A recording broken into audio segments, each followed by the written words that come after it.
Bienvenue à Fragment d'Histoire. On arrive de Paris. 8h07 le train, le TGV pour 7. 15h, on est à 7, dans le musée Paul Valéry. Aujourd'hui, on est à la veille d'une grande exposition. Venez avec moi pour la suivre.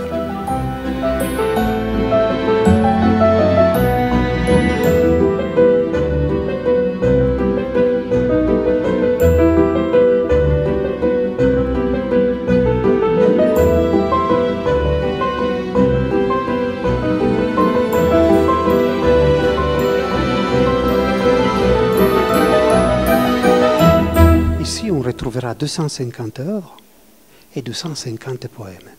Ces 250 poèmes vont illustrer les œuvres de toutes les époques, de toutes les techniques. Poursuivons les parcours.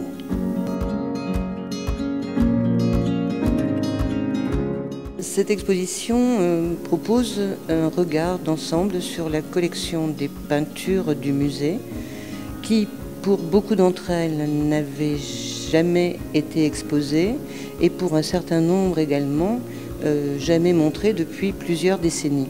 C'est la première fois dans son histoire que l'ensemble du musée, sur ses 3 niveaux, est consacré à la peinture. Et il s'agissait ainsi de faire découvrir un fond qui se distingue par une sorte d'intimité avec l'histoire de la ville dans la peinture. Car depuis le 19e siècle, de nombreux peintres sont venus à Sète pour peindre cette ville. Et au XXe siècle, dès le lendemain de la Deuxième Guerre mondiale, elle est directement associée au monde de la création avec le groupe Montpellier 7, puis plus tard avec la figuration libre, et aujourd'hui avec cette présence de l'école sétoise contemporaine qui est extrêmement dynamique dans la jeune création. Nous sommes dans un musée qui porte le nom d'un des plus grands poètes du XXe siècle, Paul Valéry, et qui réunit dans ses collections à la fois les arts plastiques, mais aussi la poésie.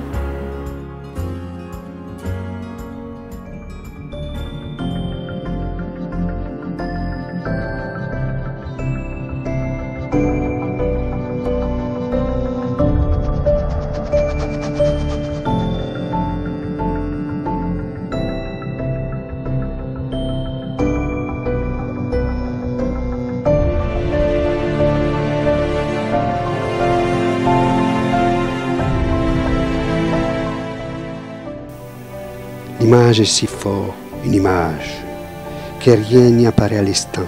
Depuis toujours, sous des hauts arbres, des femmes vont et se tiennent à la fontaine des travaux. Lieu dit commun, au partage des habitudes et de leurs bruits monotones.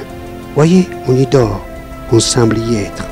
Des servantes bavardent sous les regards discrets d'un maître, qui ne cherche pas à les surprendre.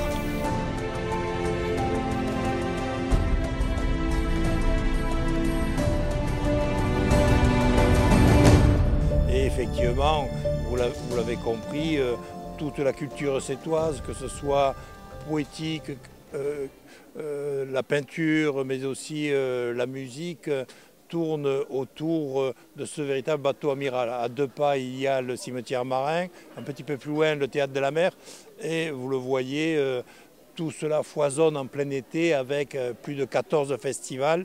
Là, ce soir, on inaugure l'exposition d'été, qui est une exposition qui retrace et met en avant simplement 25% du patrimoine des réserves de ce musée. Ça représente quand même 250 œuvres qui sont exposées. Et la singularité, si vous voulez, de cette exposition, pour lier la culture picturale, mais aussi la poésie et l'attachement à la poésie de cette maison, c'est qu'il y a un poème qui a été réalisé par des poètes pour chaque tableau de façon totalement indépendante, ce qui permet d'avoir une interprétation poétique de la peinture des artistes.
L'heure est à la contemplation, du haut de ces hautes falaises à craie claire qui plongent à pic dans l'onde turquoise, soyeuse au toucher comme des tuiles d'Écosse.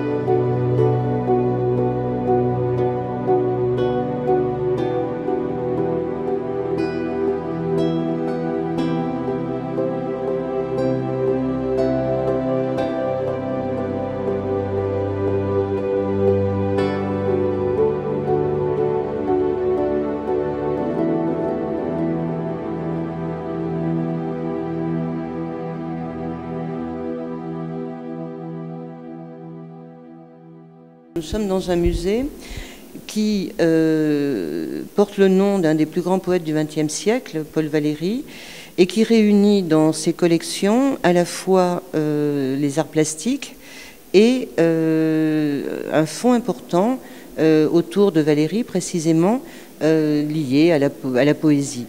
Et cette identité double a été renforcée l'année dernière par une donation très importante que le musée a reçue d'un autre grand poète du XXe siècle, Salas Tétier, qui est un poète d'origine libanaise et qui ainsi, d'une certaine manière en miroir avec le fonds Paul Valéry, propose une espèce d'immense passerelle entre les deux rives de la Méditerranée.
Alors, bien évidemment, dans ces 250 œuvres, ça va du XVIIe, XVIIIe, XIXe siècle à aujourd'hui. Alors, bien sûr, il y a l'école des Montpellier 7, il y a bien évidemment les Dufy, les Courbet qui sont exposés et qui montrent la Méditerranée, cette Méditerranée qui baigne l'ensemble de tout ce territoire. Et je crois que c'est difficile de choisir une œuvre toute particulière, mais je crois qu'il faut prendre le temps de découvrir ces 250 œuvres, découvrir les 250 poèmes qui sont exposés à côté et prendre le temps de voir la traduction poétique de chaque artiste.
Alors dans un musée qui réunit de cette façon deux grands poètes, il était évident de proposer ce lien entre la peinture et la poésie. Et cela part d'une préoccupation majeure pour moi qui consiste à réunir dans une exposition des conditions permettant aux visiteurs de s'arrêter sur une œuvre, de prendre le temps de la regarder, de prendre le temps de la recevoir. Et cette mise en miroir du poème issu de l'œuvre, écrit à partir de l'œuvre, puisque tous les poèmes réunis dans l'exposition et dans le catalogue ont été demandés à des poètes à partir de l'œuvre concernée.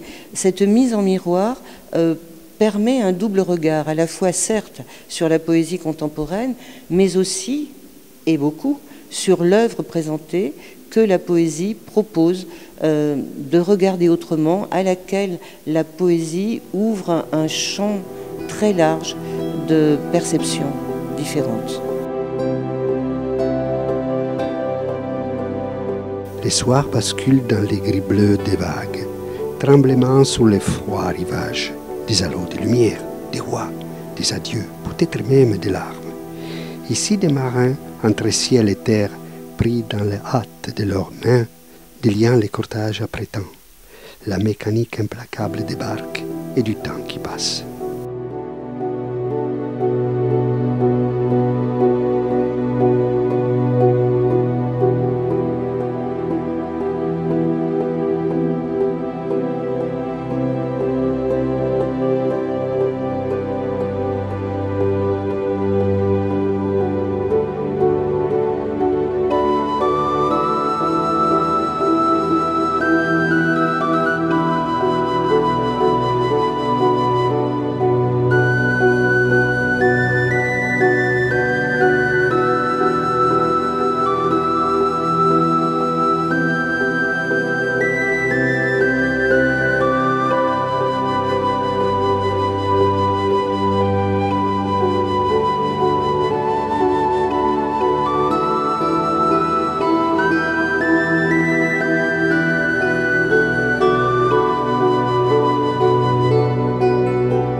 Les collections, effectivement, réunissent des œuvres depuis le XVIIe siècle jusqu'à l'heure actuelle. Et cette mise en relation de la poésie et de la peinture permet, pour des œuvres plus anciennes, comme vous me le faisiez remarquer, de les inscrire d'une autre manière dans la création contemporaine.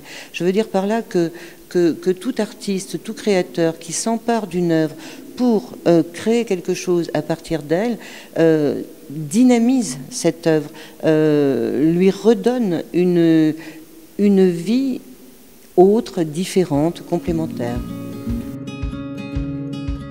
Bleu, bleu du ciel jusqu'à l'os, jusqu'à l'aspiration de la lumière.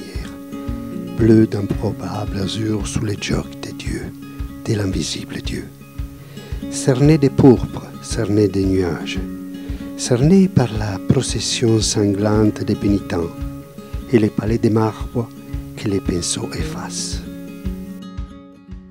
Non, le musée conserve 8000 œuvres, mais il ne s'agit pas que de peinture. Là, dans l'exposition, dans le catalogue anthologique de la collection des peintures, nous réunissons à peu près 25% de la collection des peintures du musée. Où les amants se quittent, s'ouvrent la terre, se créent des gouffres, qui avaient des rêves et des lambeaux de chair, la fin du monde s'écrase sous ces empreintes légères déjà fossile l'estin d'après qu'un dieu ramène des malheurs des poches. Otages forcés par le destin, ils vont à la rencontre d'un ami pour sauter sur une mine cachée et réduire en cendres la mémoire future entre un cœur chenille et une chanson du Nord.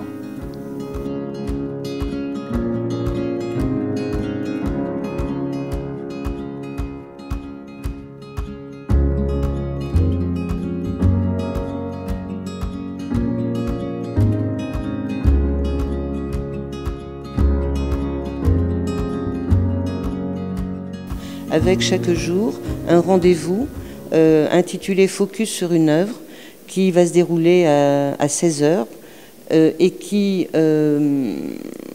pour chaque œuvre retenue pour ce rendez-vous, sera accompagné ou de l'artiste qui en est l'auteur ou du poète qui a écrit un poème à partir de cette œuvre. Je crois que cette exposition, justement, permet à l'ensemble des Sétois de prendre conscience de la richesse culturelle de ce musée qui a été créé en 1950 par Couder et qui s'est développé d'année en année et ensuite a retrouvé un regain de vitalité grâce à l'arrivée de Maïté Vallès-Bled il y a maintenant une dizaine d'années qui a su donner encore une impulsion supplémentaire et je crois que vous l'avez vu à travers le public, l'ensemble des Sétois étaient particulièrement fiers de voir la richesse patrimoniale de ces réserves auxquelles ils n'ont pas obligatoirement accès régulièrement. Eau calme et blanche, bleu vert et grise, jour lumineux dans l'amitié du vent, sur les doigts du phare et l'implacable ligne des jetés sombres, portées au loin sur les larges.